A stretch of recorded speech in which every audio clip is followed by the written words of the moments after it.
Alhamdulillahirabbil alamin wassalatu wassalamu ala asyrafil anbiya'i wal mursalin wa ala alihi washabbihi ajma'in. La haula wala quwwata illa billahil aliyyil azim. Mula-mula kita tengok berita semasa dulu. Yang pertama, billionaire Jeff Bezos, pengasas Amazon, dah berlepas ke angkasa lepas. Yang kedua, ketika tentera-tentera barat berundur sekarang dari Afghanistan, dah keluar dari Afghanistan, Turki dilaporkan cuba berunding dengan Taliban. Tak tahulah apa nak jadi pula lepas ini. Yang ketiga, Britain akan menghantar armada penggempur yang terkuat katanya. Dekat-dekat dengan kita juga. Jadi semakin meriah rantau laut selatan China ini dengan adanya China, Jepun, Filipina, Kanada, Britain, Singapura. Setiausaha pertahanan US, Lloyd Austin, dijangka akan mengunjungi Singapura, Vietnam dan Filipina pada minggu ini. Jadi nampak lah ada sesuatu lah. Yang keempat, Majlis Perkahwinan di angkasa lepas untuk tahun 2024 sudah habis ditempah. Nampak makin minat mereka dengan angkasa. Yang kelima, kepanasan melampau di Amerika, Kanada, Iran, Turki. Kemudian banjir yang kita boleh kata melampau juga di Eropah. Banjir teruk juga di Mumbai, India. Kini banjir di negara China. Presiden China, dia kata banjir di wilayah Henan sekarang sebagai teramat buruk. Maksud sangat-sangat buruk lah. 200,000 penduduk wilayah Zhengzhou, nak sebut tak erti, dipindahkan. Empangan di Luoyang, dekat situ juga, dikatakan boleh pecah pada bila-bila masa. Sekiranya pecah, dia bakal menjejaskan 7 juta orang di sekitar kawasan itu.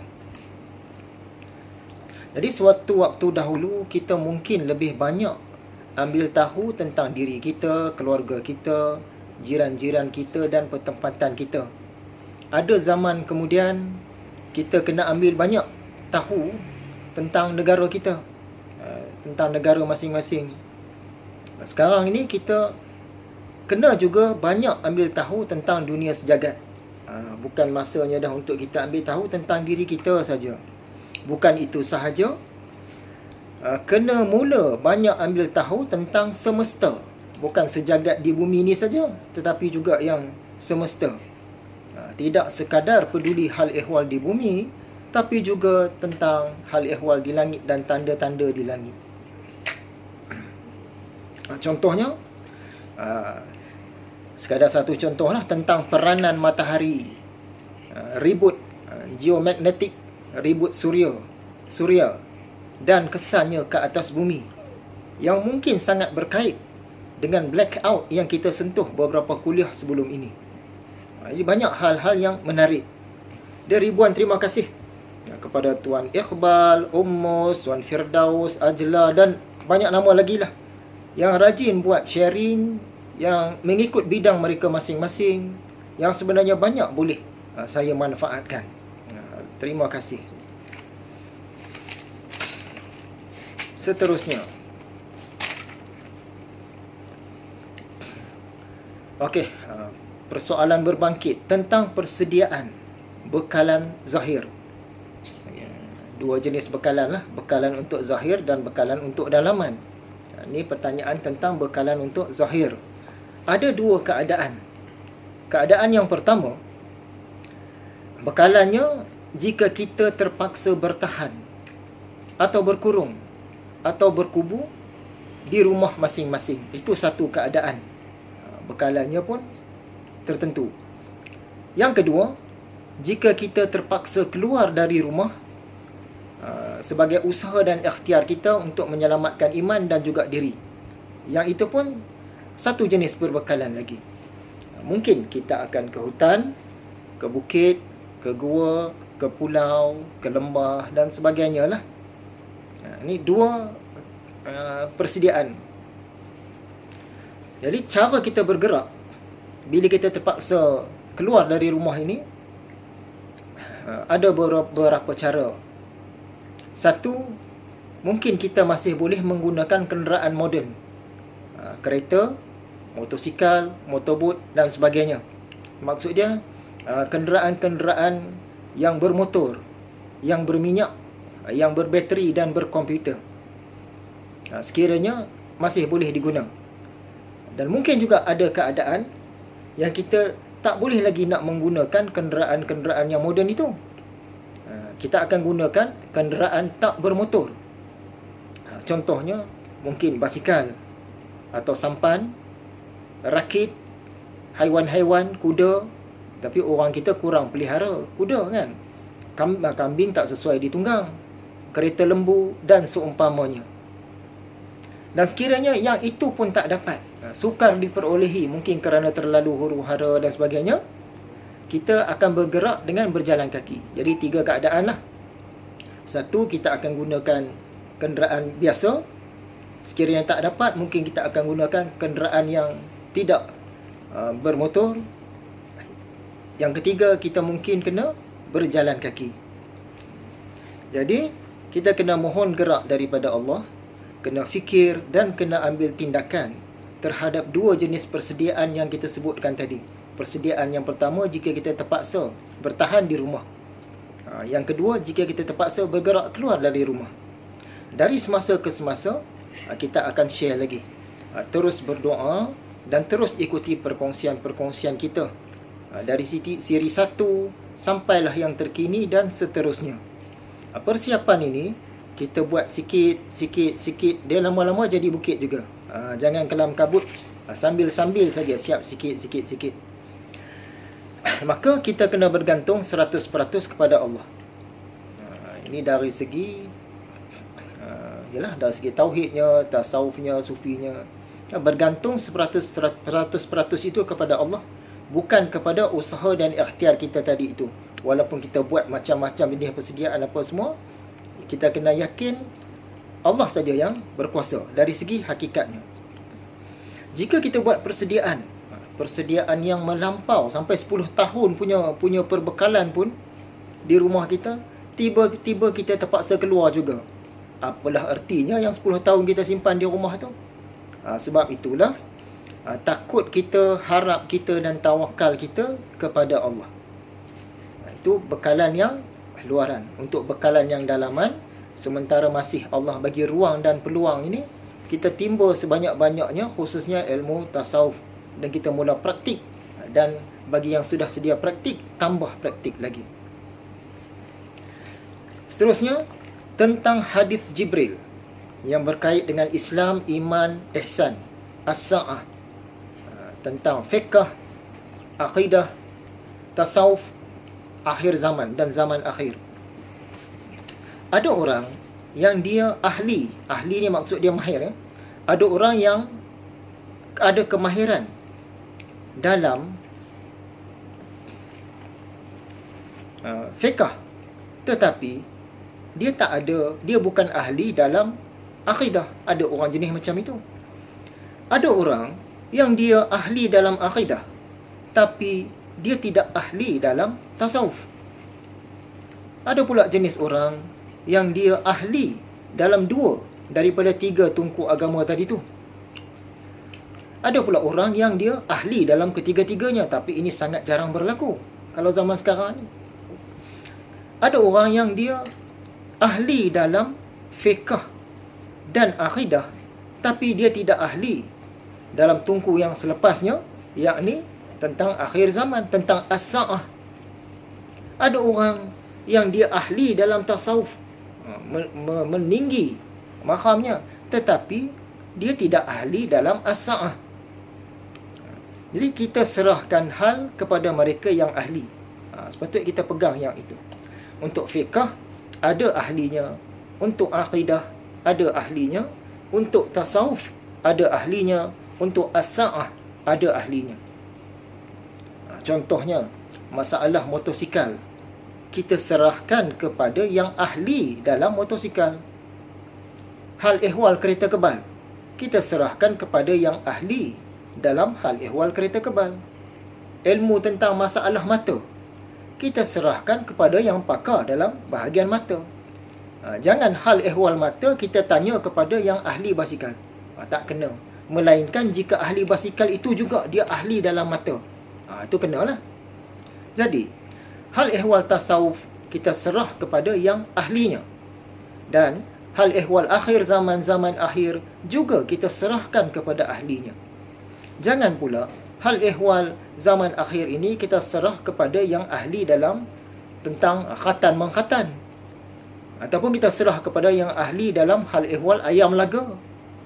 Atau kita serah kepada yang ahli dalam perancangan keluarga. Tak kena. Melainkan jika mereka pun memang ahli juga dalam akhir zaman dan zaman akhir. Masalah akidah, jika kita pergi rujuk kepada orang yang ahli dalam fiqh tapi dia tak ahli dalam akidah, tak kena. Masalah tasawuf, jika kita rujuk kepada yang ahli dalam akidah tapi dia tidak ahli dalam tasawuf, tak kena. Masalah zaman akhir zaman, kita pergi rujuk kepada yang ahli fiqh dan akidah tapi mereka tak ahli dalam akhir zaman akhir, tak kena juga. Begitu keadaannya, ya. Jadi kita serahkan kepada yang ahli. Lagi, kita masuk ke bahagian isi.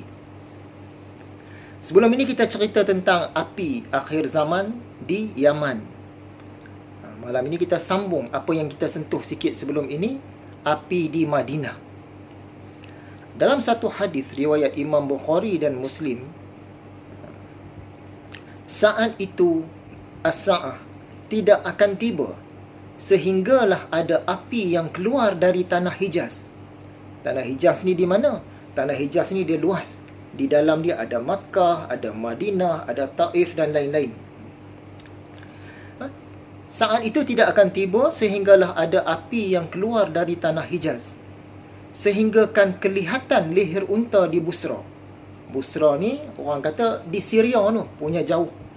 Api yang di Madinah tadi punya besarnya, sampaikan kalau pada waktu malam boleh nampak leher unta di Syria sana walaupun tak pasang apa-apa lampu. Begitu besarnya api di Hijaz ni nanti. Riwayat Bukhari dan Muslim. Jadi ada ulama-ulama kata hal itu sudah terjadi. Bila terjadinya? Pada 654 Hijriah. Di timur, arah utara sikit Madinah itu, menyala api. Besar api dia. 1 bulan lamanya api itu menyala. Menyala-nyala selama sebulan. Tapi dia bukan meletus macam gunung berapi tak. Dia keluar api, menjulang tinggi, menyala selama sebulan. Ketika itu, jika berjalan pada waktu malam dari Madinah menuju ke Taimah. Taimah ni terletak jauh di utara Madinah. Tak payah guna apa-apa lampu sebab dah terang. Seolah-olah disuluh oleh cahaya bulan terang. Sedangkan jarak dari Madinah ke Taimah ni 400 km. Madinah di sini, Taimah di sana, di sebelah kanan dia tu ada api yang menjulang.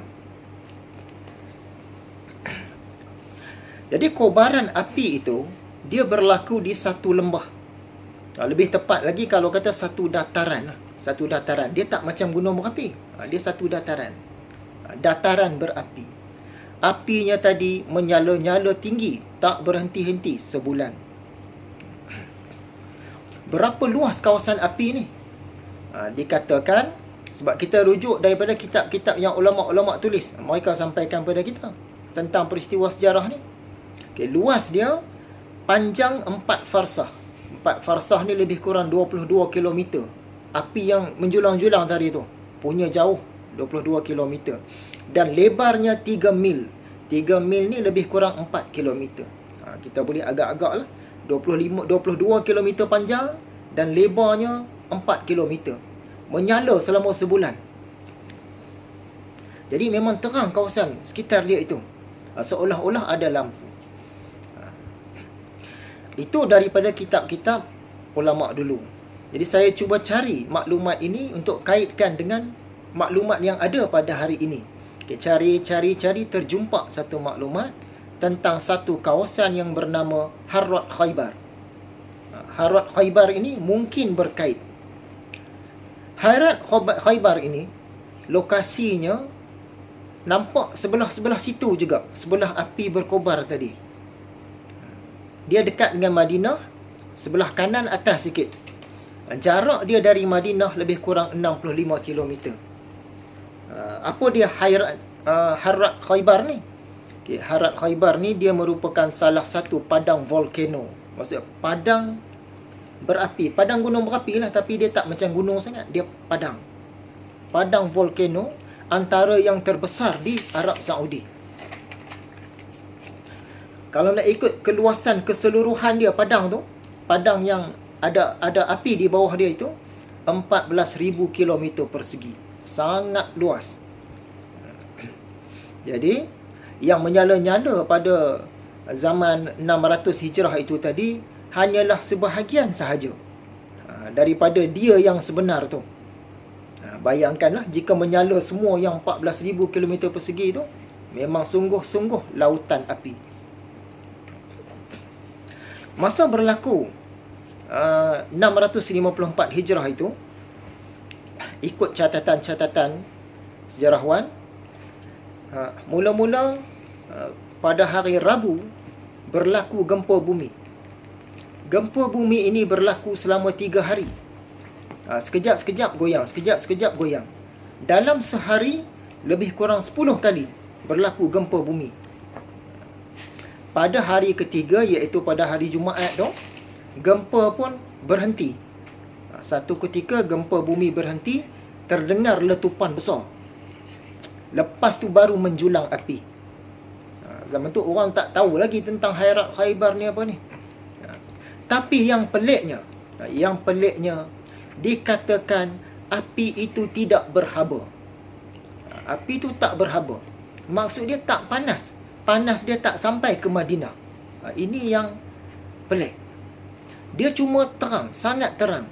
Sampaikan setiap rumah seolah-olah ada lentera atau pelita besar yang terpasang. Malam tak payah pasang lampu dah. Sebab terang. Api tu dia menjalar daripada Harrat Khaybar tu sampai ke Uhud, ke gunung Uhud tu. Dia berhenti dan dia patah balik. Mungkinlah itu kelebihan bumi Madinah. Api tu datang dah nak masuk ke Madinah, dia patah balik. Dan sungguh pun dia berkobar tinggi, sedemikian hebatnya, tak panas. Ini memang luar biasa. Al-maklumlah, jasad Nabi Muhammad masih ada di Madinah. Tunduk api tu tadi, boleh jadi. Ketika kobaran api tu sampai ke Uhud tadi, penduduk Madinah ni beramai-ramai pergi ke masjid sebab mereka ingatkan hari kehancuran sudah sampai. Jadi itulah ceritanya. Adakah itu api di Hijaz yang Nabi maksudkan? Dalam hadis tadi kan, Nabi bagi tahu as-sa'ah tidak akan tiba sehinggalah ada api yang keluar dari tanah Hijaz, sehingga kan kelihatan leher unta di Busra. Jadi boleh jadi itulah apinya. Untuk masa akan datang, wallahu alam, kok ada lagi berlaku yang lebih besar daripada itu. Hanya Allah saja yang tahu. Jadi perkongsian ini setakat itu saja. Dalam perkongsian akan datang kita masih sentuh tentang api di Madinah ni, sebab ada benda lagi nak kena sentuh.